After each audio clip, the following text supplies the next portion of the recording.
Hello everybody and welcome back to Shingeki. My name is Kilian and today in Attack on Titan, this is called The Door of Hope. I suppose the hope because we are going to try to reclaim Party after our fail 4 years ago. And I say ours, it's not mine, it's the Marleyan's fail and plan.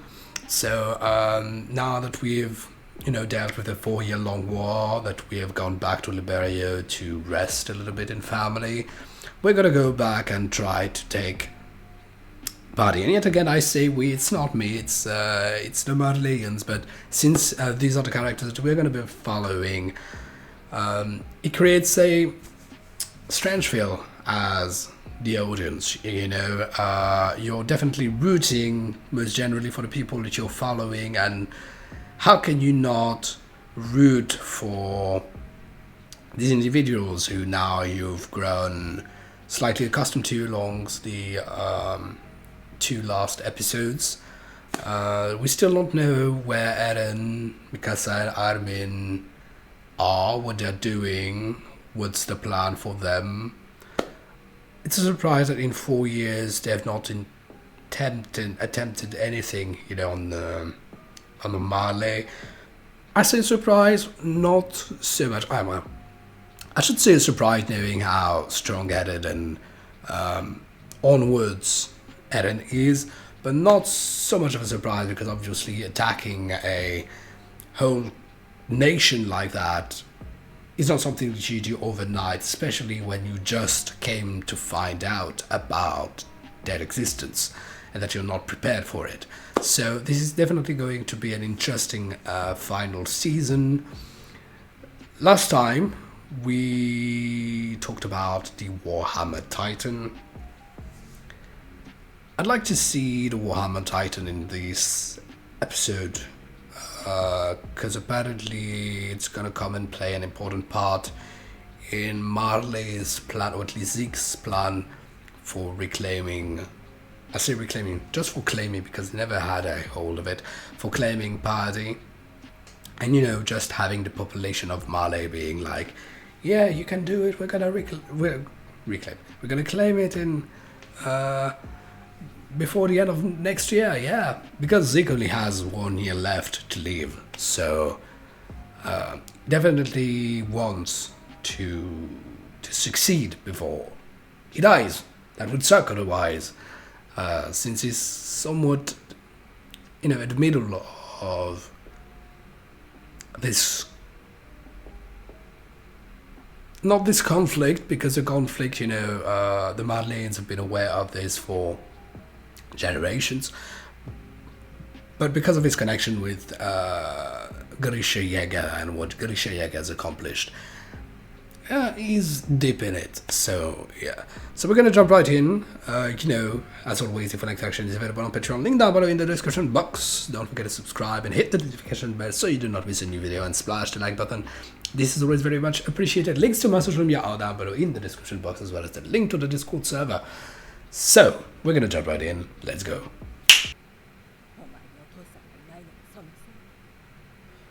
Oh, is that flashback of Zeke, childhood? Oh no, Rainer, okay. So what's up with his father then?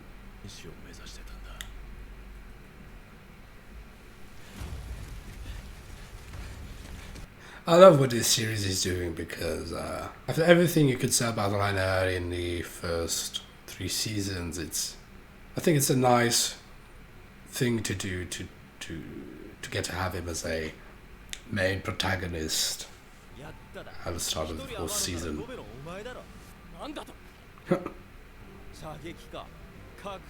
Annie! Oh, Annie! Still love her.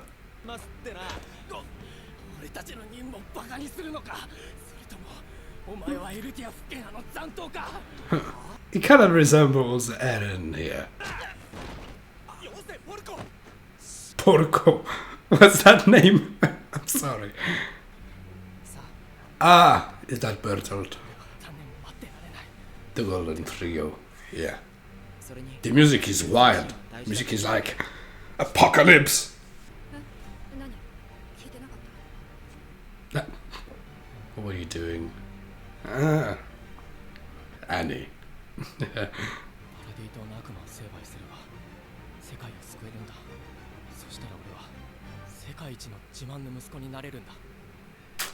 He has a mission. Ah! Oh, yeah. Ah, it's good. Getting to show us, you know. Yeah, because that's what I've been seeing in past reactions, is that they were the same age. They were kids too. Oh, we got music this time. Lyrics. But yeah, they were the same age. They were kids, so it's... I believe they understood what they were doing, you know. A kid being a kid doesn't make you stupid. But, you know, they've grown with these ideas and everything. So I'm not saying it's not their fault. It's totally their fault. They're responsible for it. But they are not acting out of evilness, and to them it's not like a crime against humanity. It's what has to be done. So... A Titan! Annie! Technically there are two women with the Titan powers, so... the fact that she's called female Titan, it's... is it because just because she got boobs? I don't know, it's...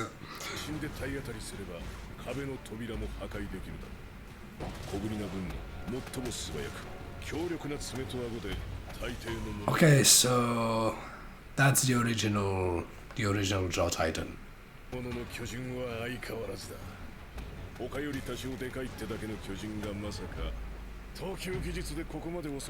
Okay, so it's interesting. Marcel's Titan was a way, then Ymir's Titan was another way, and then Galliard's Titan is back to the way Marcel's Titan was.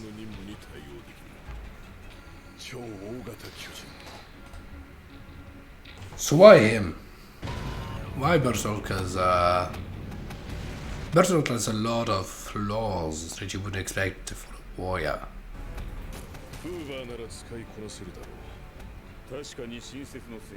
Okay, interesting. Okay, I'm not sure why they chose Bertolt for the Colossal Titan.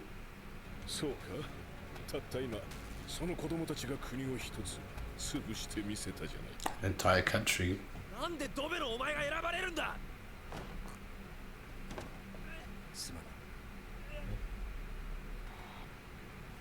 Huh?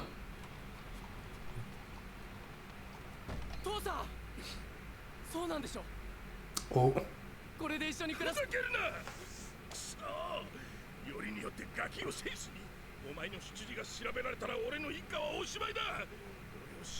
He's got a new family.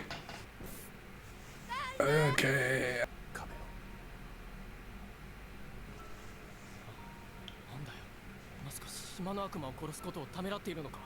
Oh, how having second doubts.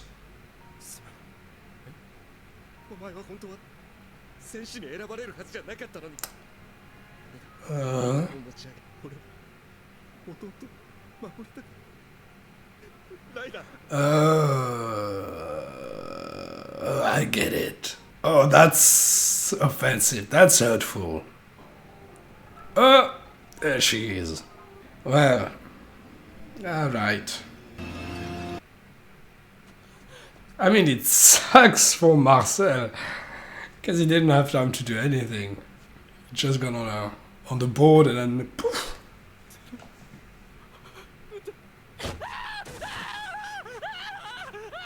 Oh, come on.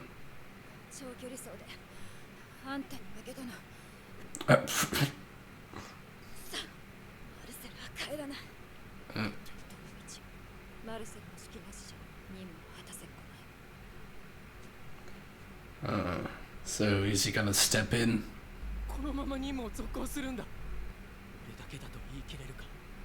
Yeah, why would it be just him? But what is Zeke? Cause why are they on their own? She's pissed. Oh, I'm feeling it. Ugh. I'm still very fond of her.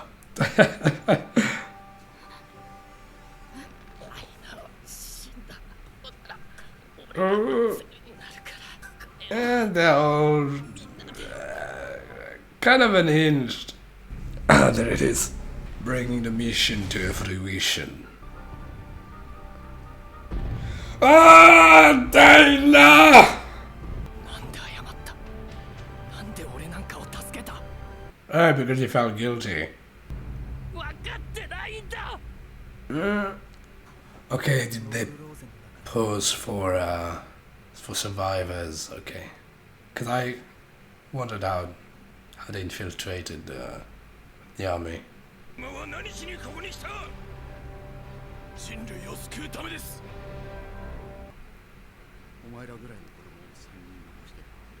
Whoa.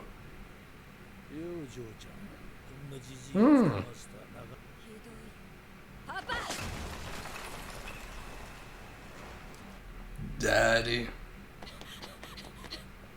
What? Okay, I don't understand what Kenny was doing here. Wait, is Annie Kenny's kid? No. What? No. Okay, I don't get it. Anyways.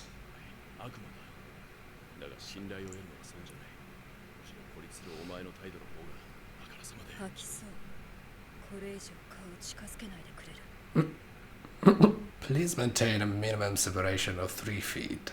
Hello, ordinary person. Please maintain a minimum separation of 3 feet.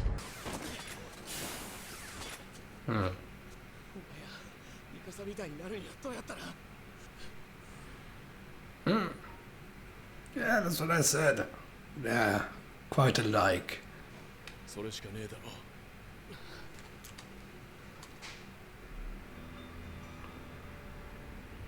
Oh. Okay.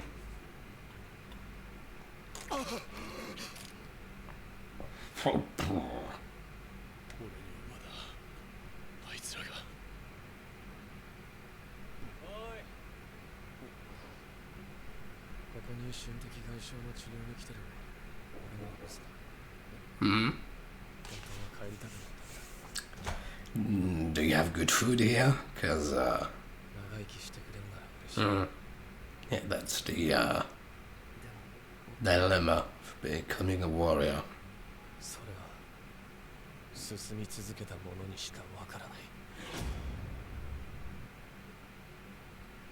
Well, that was a dramatic sound effect.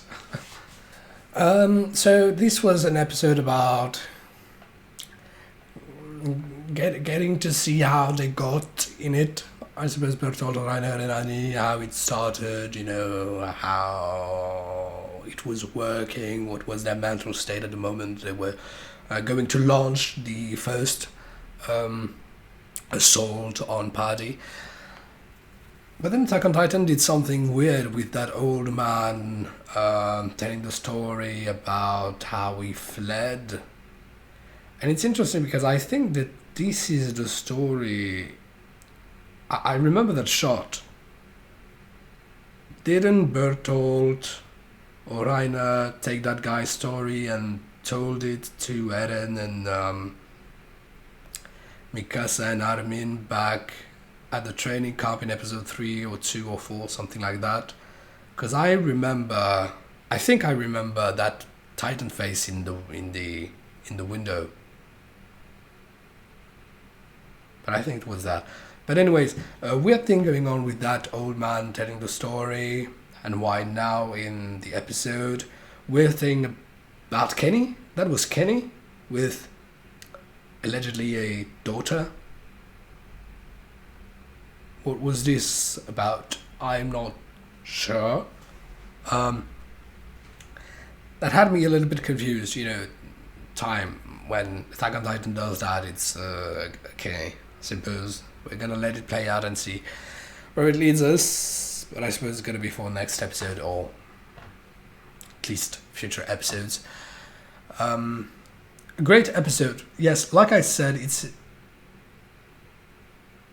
it's interesting because we're getting now to identify with Rainer, his aspirations. Of course, he's not thinking that he's gonna kill good people. To him, they're all bad people. It's like the original sin. You're born alien, it's a sin. And so to him, you need to... Well, he's making amends by becoming a warrior and becoming an honorary Marleyan for his mother too. And then the other aliens all have to die. And I'm not exactly sure what's going on with his father, but obviously he was looking for his father and everything didn't turn out to be such a great idea, but then he moved on, which is fine. And yes, he's a lot like Eren in a way, because he's very obsessed with succeeding to his task, being up to the mission, being as brave, as powerful, if not more than his fellow companions, So it's interesting that they're doing this, and I'm enjoying it because this is something that's, I think, too rarely done in fiction as a whole. You most of the time only get to see the heroes, the good guys' side, and not so much the others. Obviously, they usually showcase the motivations of the villain because you need to, otherwise you do not believe the villain. But not in that way, because it's not a guy with a villain master plan, to overtake the world because he believes that he's better than everybody and that he needs to save everybody from themselves and with a god complex and everything. No, that's not Rainer's case here. Rainer, he's very grounded into, just becoming somebody important, not feeling as shit. But he wants to become a hero, but not for the sake of glory in itself, just for the sake of feeling like he's accomplished something, that he is a good person, that he's doing the right thing, that he's making his mother proud. So it's a very human behavior, But obviously he's killing people and things like that. But to him, that's a virtue to him. That's the right thing to do. Had you been educated by Marleyans, I very much suppose that you would think the very same. So at the end of the day, what is good, what is wrong, That's why you can't say that one side is evil and one side is not, really. Especially now you see that he's also caring for the warrior candidates, especially Falco. He was about to kill himself by the end of the episode, and then he heard Falco and he was like, no, I got them. And I believe that he's grown fond of these kids and that he wants to be a model for them, and he wants them to succeed as well in what they want to accomplish. And in Falco, I suppose he's seeing a lot of himself too, so that plays a good part. But that was a nice episode yet again. I'm going to see you for the next one. Full length action is available on Patreon, link down below in the description box. Don't forget to subscribe and hit the notification bell so you don't miss the video, and leave a thumb up. That's very much appreciated. Links to my social media are down below in the description box, as well as the link to the Discord server. That's something that you'd be interested in. I'm going to fare you well. I'm going to be seeing you soon. Until then, please take care. Have a nice life. Bye.